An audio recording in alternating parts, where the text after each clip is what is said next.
Salam sejahtera bagi kita semua. Yang terhormat Bapak Kepala Sekolah, Bapak Ibu Guru, Bapak Ibu Staf dan teman-teman kelas 7, 8, dan kelas 9 yang saya banggakan. Sebelumnya marilah kita panjatkan puji syukur kita kepada Tuhan Yang Maha Esa. Berkata kita dapat berkumpul di sini pada pagi hari ini dengan kondisi yang sehat sentosa. Saya bersyukur juga karena telah diberi kesempatan untuk menyampaikan pidato saya yang bertema kuasai bahasa, kuasai dunia.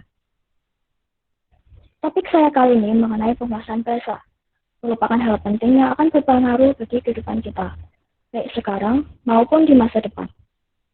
Sebelumnya, mungkin pengetahuan bahasa tidak dihiraukan. Namun, penguasaan bahasa pasti juga akan berguna bagi kita semua. Penguasaan bahasa berhubungan dengan pengetahuan dalam segala bidang. Terkesan cukup sederhana, tapi tanpa adanya pengertian terhadap bahasa, maka kita juga tidak akan bisa memahami materi ilmu pengetahuan yang lainnya. Sebagai contoh, pelajaran bahasa Indonesia menguji kemampuan kita dalam berpikir, berlogika, mengenai suatu teks bacaan. Kita diajarkan untuk menelaah, mengidentifikasi, memahami maksud dari teks bacaan yang disajikan. Namun, jika kita tidak bisa memahami bahasa atau arti kata yang digunakan dalam teks tersebut, apakah kita dapat memahami dan menjawab soal tersebut? Tidak, karena dengan ketidakmengertian sebuah kata saja, maka kalimat dalam teks tersebut terkesan tumpang. Ini hanyalah salah satu contoh penggunaan bahasa dalam pelajaran bahasa Indonesia. Lalu bagaimanakah dengan mata pelajaran lainnya? Sebagai contoh pelajaran IPA, terdapat suatu bacaan yang merupakan bagian hipotesa proyek. Jika kita tidak memahami bacaan mengenai hipotesa proyek yang merupakan inti pertanyaan, apakah kita dapat menjawab pertanyaan tersebut? Tentu tidak. Sama halnya dengan semua pelajaran yang ada, karena semua pelajaran memuat suatu kata atau kalimat bahasa. Lalu bagaimanakah dengan pelajaran matematika? Bukankah hanya berisi angka? Tentu tidak. Di pertanyaan matematika, terutama pada bagian pertanyaan yang berbentuk cerita, penguasaan bahasa sangatlah diperlukan. Pertanyaan-pertanyaan cerita itu bukanlah keisangan guru-guru, tapi bagian pembelajaran di mana kita dilatih untuk berpikir dan mengidentifikasi. Mengapa bahasa sangat diperlukan? Pernahkah kalian mengajak teman kalian berbicara, tapi apa yang dikatakan oleh teman kalian itu tidak jelas? Tidak ada sangkut pautnya dengan topik pembicaraan yang kalian tanyakan semula. Di manakah letak kesalahannya? Apakah di ilmu sejarahnya, ilmu pengetahuan alamnya, atau di pengetahuan bahasanya? Kesalahan ini mungkin sering terulang karena teman-teman kalian terbiasa menggunakan bahasa yang kurang bagus seperti bahasa gaul. Tentu bahasa gaul itu tidak dilarang, tapi untuk dalamnya pemahaman bahasa, agar bisa bersosialisasi dengan benar, maka kita juga harus bisa menggunakan bahasa Indonesia yang bagus dan benar. Kesalahan bahasa dalam pergaulan dapat memicu kesalahpahaman yang tidak diinginkan. Justru jika kita memiliki penguasaan bahasa yang bagus, sosialisasi kita juga akan lebih mudah. Peluang bernegosiasi pun juga terbuka lebar, lebih besar karena pernahkah kalian belajar bahasa Inggris? Atau bahasa Mandarin? Mungkin ada yang juga menguasai bahasa Jawa. Bahasa di dunia ini ada banyak.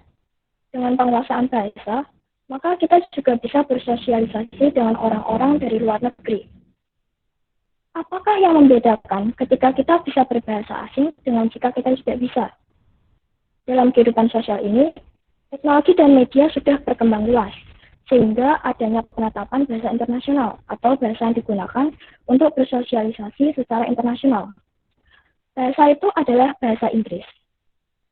Jika kita bisa berbahasa Inggris, maka kehidupan sosial kita akan lebih mudah. Pekerjaan atau bahkan teknologi yang diciptakan di berbagai negara pun seminimalnya memuat pengetahuan bahasa Inggris, sehingga dapat memberi kemudahan bagi penggunanya. Sementara jika kita tidak bisa berbahasa Inggris, maka kita akan kesulitan saat menggunakan berbagai fitur baik di sosial media, fitur di tempat umum, atau dalam pekerjaan kita di masa depan. Itulah perbedaan fungsi jika kita bisa menguasai bahasa dengan baik dengan jika kita tidak bisa. Tidakkah kalian ingin menjadi tokoh-tokoh yang terkenal pintar? Sebagai contoh, Insinyur Soekarno, Presiden pertama Indonesia.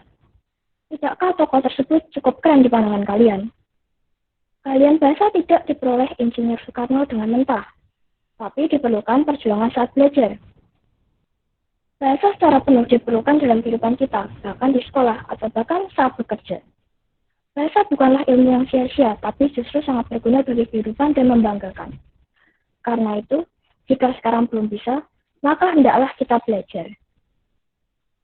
Bahasa-bahasa di dunia ini sangatlah banyak dan tentu tidak mudah dipelajari. Bahkan di setiap negara memiliki aksara atau huruf balasan bahasa secara khusus. Seperti di Korea menggunakan Hangul, di Jepang menggunakan kanji, katakana, dan hiragana, di Cina menggunakan aksara pinyin, Hanzi, dan dua tipe bahasa yaitu Cantonese dan Putonghua.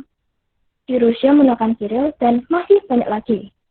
Bahkan di satu negara saja, masih ada bahasa daerahnya dengan aksara khususnya. Kita juga sebagai pelajar telah belajar bahasa Inggris dari sejak TK ataupun sekolah dasar. Namun belum bisa menguasai bahasa Inggris seutuhnya. Mempelajari bahasa memang tidak semudah yang dipikirkan, tapi fungsinya yang sangat menguntungkan tidak akan mengkhianati kerja keras. Dengan penggunaan bahasa, maka kita mendapat penguasaan dunia. Hanya dengan penguasaan bahasa, maka kita dapat memahami ilmu pengetahuan yang lainnya. Apalagi mengetahui bahwa ilmu pengetahuan tiada batasnya. Jadi marilah kita belajar dari hal yang paling kecil, yaitu belajar penguasaan bahasa Indonesia. Mari kita latih pemahaman kita. Hendaklah kita jangan mengeluh apabila mendapat tugas menulis. Lelah bukanlah alasan kegagalan, tetapi jadikanlah jerih payah lelah sebagai latar belakang kesuksesan kita. Saya harap poin-poin penting dan pesan yang saya sampaikan dapat berguna bagi teman-teman sekalian. Tetap semangat, bahasa kunci keberhasilan, bahasa kunci pemahaman.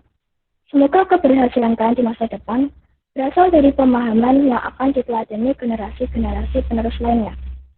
Sekian, saya sangat berterima kasih atas kesempatan yang telah diberikan sehingga saya dapat menyampaikan pidato.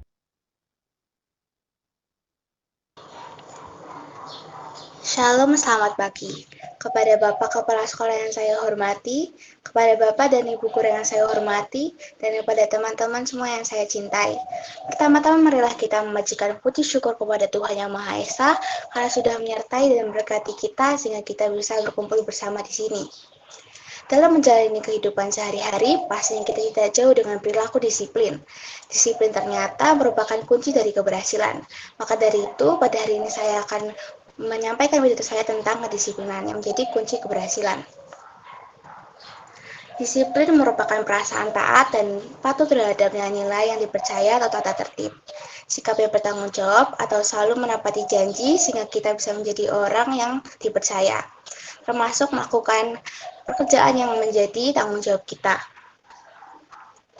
Jika dilihat dari kondisi Indonesia pada saat ini, disiplin di Indonesia kurang diterapkan dengan maksimal. Salah satu contohnya tidak jauh dengan apa yang sedang kita rasakan pada saat ini. Indonesia masih berada dalam pandemi COVID-19. Memang persentasenya COVID-19 pada saat ini sudah menurun. Namun beberapa waktu lalu persentase COVID-19 ini sempat naik secara drastis dikarenakan banyak orang di luar sana yang tidak menaati protokol kesehatan. Jika kita menerapkan disiplin, kita pasti akan mendapatkan dampak-dampak positif. Dampak positifnya yaitu kita menjadi lebih pribadi yang lebih terarah dan membuat kita lebih mengerti terhadap aturan yang mesti dia patuhi. Kita menjadi lebih dihargai oleh orang-orang di sekitar kita, dan dengan disiplin kita juga bisa menerima kegagalan dengan lapang dada dan mampu membuat kita tetap semangat walaupun kerap merasakan kegagalan. Kita juga akan memiliki tanggung jawab yang tinggi, memiliki tujuan hidup yang terarah, dan pintar mengatur waktu. Dan masih banyak lagi dampak-dampak positif yang akan kita dapatkan. Kita pastinya mau merasakan dampak-dampak positif tersebut. Cara menjadi pribadi yang disiplin yaitu dengan cara jangan menunggu motivasi untuk datang. Mati disiplin harus ada kemauan yang muncul dari diri kita sendiri. Kita juga harus menahan godaan saat kita mati kedisiplinan. Sebagai awal, jauhkanlah hal-hal yang kiranya akan menggoda saat kita melatih kedisiplinan diri kita. Contohnya, menjauhkan telepon seluler kita saat kita sedang bekerja atau melakukan sesuatu. Kedisiplinan memang bukan sesuatu yang bisa didapatkan secara instan. Maka dari itu mulailah dari hal-hal yang kecil. Suatu yang besar pastinya dimulai dari hal-hal yang kecil. Kita bisa mulai dengan menetapkan rutinitas harian seperti mengerjakan tugas dan mengumpulkannya dengan tepat waktu. Saat mati disiplin, janganlah kita mencari-cari alasan. Dengan kondisi seperti ini, kita akan cenderung mencari-cari alasan, terutama alasan untuk tidak disiplin. Mulailah dengan jujur terhadap diri kita sendiri. Tapi hal-hal negatif. Karena saat kita melakukan suatu upaya dan rencana, pasti ada pihak lain maupun orang lain yang menganggap hal ini adalah hal yang sepele. Yang perlu kita lakukan adalah mengabaikannya dan meninggalkannya. Menanggapinya hanya akan membuat kita lemah dan membuktikan bahwa pandangan mereka itu benar. Maka dari itu, jadikanlah pandangan negatif tersebut menjadi motivasi tambahan untuk membuktikan bahwa pandangan mereka itu salah. Setelah mendengarkan dampak dan cara untuk menjadi disiplin, pasti tidak sedikit dari kalian yang masih merasa ragu dan malas untuk menerapkan disiplin. Tidak disiplin pastinya pastinya kita akan mendapatkan dampak buruk. Dampak buruk yang akan kita dapatkan yaitu kita akan dicap buruk oleh orang-orang di sekitar kita. Karena tidak menghargai diri kita sendiri dan tidak menghargai orang lain. Kita juga akan ketinggalan sesuatu karena ketidakdisiplinan kita. Misalnya kita terlambat untuk masuk sekolah, yang akan merugikan diri kita sendiri karena teman-teman kita yang lainnya sudah satu langkah lebih maju untuk mengerti dan memahami materi pelajaran dibandingkan diri kita sendiri. Hidup kita menjadi tidak tenang dan tidak aman karena ketidakdisiplinan yang kita perbuat. Dan masih banyak lagi dampak-dampak buruk yang akan kita dapatkan jika kita tidak disiplin. Disiplin menjadi kunci dari keberhasilan. Hal ini dibuktikan oleh Grecia Poli dan Apriani Rahayu pada 2 Agustus kemarin yang berhasil meraih medali emas Olimpiade Tokyo. Sebelumnya saya ingin mengucapkan selamat untuk keberhasilannya menjadi pasangan putri pertama Indonesia yang meraih medali emas di ganda putri. Grecia dan Apriani ini pastinya disiplin dalam melakukan latihannya. Mereka memiliki tujuan dan semangat untuk meraih juara dan medali emas sehingga dapat mengharumkan nama bangsa Indonesia. Tentunya saat latihan diperlukan juga disiplin dalam membagi waktu, menentukan hal-hal yang menjadi prioritasnya. Semua dari perjuangan mereka menghasilkan keberhasilan. Kedisiplinan menjadi salah satu kunci dari keberhasilan. Maka dari itu, marilah kita menerapkan perilaku disiplin dalam kehidupan kita sehari-hari. Walaupun disiplin tidaklah mudah, namun kedisiplinan itu sendiri dapat memudahkan kita dalam melakukan segala sesuatu. Tidak ada salahnya menjadikan hidup kita lebih disiplin mulai dari sekarang. Demikianlah yang dapat saya sampaikan, semoga bermanfaat bagi kita semua.